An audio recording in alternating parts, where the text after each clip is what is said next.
Ini penting juga. Saya mohonnya. Saya pernah juga disowani beberapa tokoh dari Mabes Polri. Saya sering bilang, Indonesia, utamanya pejabatnya harus terima kasih sama seluruh rakyat Indonesia. Karena itu aset yang sebenarnya Indonesia ya seluruh rakyat Indonesia. Saya satu cerita ini hadis sahih di Bukhari, nggak bisa dipertentangkan. Ini hadis sahih di Bukhari di Muslim. Di antara yang diapresiasi Allah itu adalah potensi jahat kita tidak kita wujudkan. Kalau seluruh rakyat Indonesia, tidak usah seluruh, seperempat kita ini maling semua. Itu negara miskin kok, karena biayai kita di penjara 2 tahun, 3 tahun. Separuh kita mentalnya membunuh, habis Indonesia. Seperempat saja, sepertiga saja, 1/8 saja punya mental killer, itu habis Indonesia. Ketika rakyat kita, ketika tetangga kita, masyarakat kita tidak melakukan kejahatan, itu ketertiban yang sejati. Maka semua bentuk ketidakkriminalan yang dilakukan oleh rakyat Indonesia itu awal dari aset bangsa ini. Coba kalau semua orang mencuri, habis negara untuk biayai di penjara. Semua orang kriminal, berkahnya mereka tidak melakukan, Indonesia baik-baik saja. Sebab itu ketika ada sekian kebaikan, Nabi terakhir ngendikan apa? Takufu syarroka anin nas fa innaha shadaqatun minka ala nafsik. Potensi jahat kamu jangan kamu lakukan, itu sudah menolong peradaban. Para gadis tetap gadis karena nggak diperkosa. Orang yang punya kambing satu tetap punya kambing satu karena nggak dicuri. Orang yang berkarir tidak terhenti karena karakternya nggak dibunuh, tidak dihujat, tidak dihentikan, tidak disetop oleh cibiran, oleh bulian. Maka di antara 7 orang yang dilindungi Allah, fi dzillihi yauma la dzilla illa dzilluh, itu Nabi hanya cerita orang yang nggak jadi. Di antara yang diceritakan Nabi dalam sebuah hadis, saya ini lelaki sejati, sangat mencintai sepupu saya dan saya mau ngumpuli dia, tidak mau sampai saya kasih uang 100 dinar. Setelah saya kasih 100 dinar, saya ingin ngumpuli dia dengan cara salah tentu. Dia nggak mau dan berpesan la tafuddal khatam illa bihaqqi. Kamu jangan ngumpuli saya sebelum nikah. Singkat cerita, pemuda ini nggak jadi melakukan hal yang nista, yang nggak benar. Itu sama Allah dijadikan wali, berkahnya nggak jadi. Jadi kalau potensi kejahatan kita tidak menimpa orang lain itu sudah luar biasa. Jangan nunggu berjasa kita dapat penghargaan setelah kita jadi kiai besar, jadi dosen UGM, jadi ini itu. Semua masyarakat kita yang menahan potensi kejahatannya itu adalah aset sejati Indonesia. Karena sekali mereka berkejahatan, entah itu mencuri, merkosa, habis. Harapan kita sebagai bangsa habis. Tapi selama ini nunggu ngapresiasi itu yang bentuknya fi'lu, yang bentuknya mereka melakukan apa, sebetulnya enggak.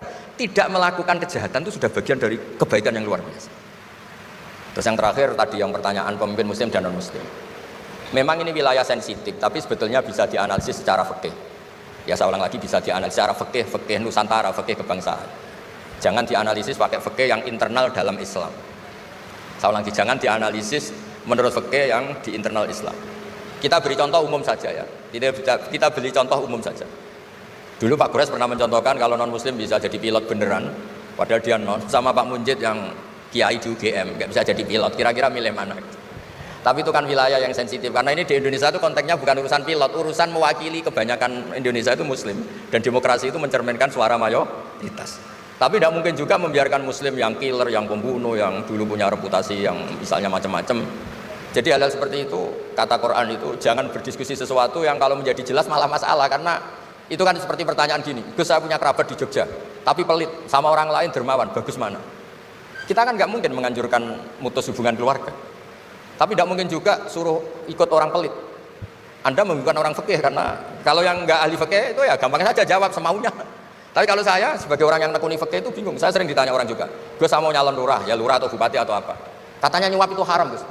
Setelah dipraktekkan nggak bayar, nggak bagi uang, ya nggak jadi betul. Yang menang yang bayar. Terus akhirnya fakirnya tak rubah. Nyuapku yo haram, medit yo haram kata saya. Dimodifikasi sedikit, akhirnya alhamdulillah Gus bar sedekah. Yang menang akhirnya berkahnya sedekah. Karena kita sebagai pemimpin, atas nama tidak nyuap ya jangan juga jadi orang kikir dong. Atas nama tidak nyuap terus jadi orang kikir. Repot kan? Tapi jangan juga bayar yang sampai merubah hukum dari orang yang nggak layak mimpin karena bayar menjadi pemimpin. Ya jangan juga sampai gitu. Ya akhirnya saya bilang nyuap itu haram, medit juga haram. Alhamdulillah barokahnya kombinasi fikih ini. Ya nyuapnya tetap haram tapi rakyat tetap dapat uang gitu. Tapi nanti ketika Anda tidak layak jadi pemimpin itu juga haram karena menjabat sesuatu yang nggak wilayah Anda. Jadi seni-seni ngelola muslim, non muslim dan itu tidak bisa dipukul rata. Karena itu wilayah-wilayah yang sensitif, yang butuh detail, yang butuh satu peristiwa spesifik. Saya pernah ditanya, Gus saya ini hidup di Amerika, kalau milih presiden kan sama-sama non muslim, milih yang siapa? Ya jawab yang akhafu dororon, misalnya Ada presiden Amerika yang sangat demokratis misalnya, dia membiarkan Islam berkembang. Sama jenis non-muslim yang Islamfobia, tentu milih yang demokratis. Ada yang dosanya itu membunuh, yang satu dosanya korupsi, ya milih ya korupsi, karena membunuh itu lebih ekstrim dibanding korupsi misalnya. Itu ada di aturan fikih, jika sama-sama pasti salah, milih yang akhafud dororen, yang madorotnya ada begitu apa? Besar. Coba kalau kita punya pemimpin yang hobinya itu bunuh, sama yang hobinya rakus harta misalnya. Itu di fikih jelas dijelaskan, milih yang rakus harta kalau bandingannya itu, karena pembunuhan itu lebih berat secara ukuran dosa. Tapi apapun itu, ini bukan pembenaran pada kesalahan, bukan, tapi memang ada aturannya. Apa kalau ada dua dororani, dua bahaya, urtukiba khafuma, kalau ada dua hal yang bahaya, dipilih yang paling apa? Ringan kalau dalam konteksnya tadi. Kalau kita membiarkan pemimpin yang nggak benar, dipimpin orang nggak benar, tapi kalau memaksakan chaos misalnya, ya milih yang nggak chaos, itu kan ada aturannya di fikih, karena Nabi menghindari al-harad itu chaos, pembunuhan massal itu nggak boleh. Dan mayu adil adalik juga nggak boleh, yang bisa potensi begitu juga nggak boleh. Jadi saya mohon, di antara aturannya Quran itu latas alu anasya intu bedalakum tasukum, kamu jangan diskusi sesuatu yang kalau diperjelas malah kamu yang malu.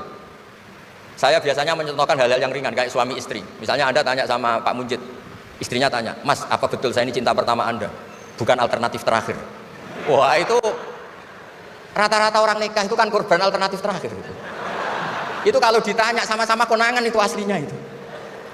Ceweknya juga sama, apa betul Pak Munjid itu cinta pertama, pilihan terakhir? Oh, saya sering mau nikah ini orang yang saya cintai, tapi takdirnya ini gitu. Itu kan orang dibilang takdir itu kan ya tersinggung. Jadi banyak hal yang kalau didiskusikan itu masalah-masalah.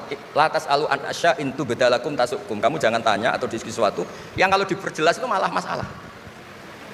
Jadi itu etika ya, etika dalam diskusi juga jangan memicu lagi. Saya kira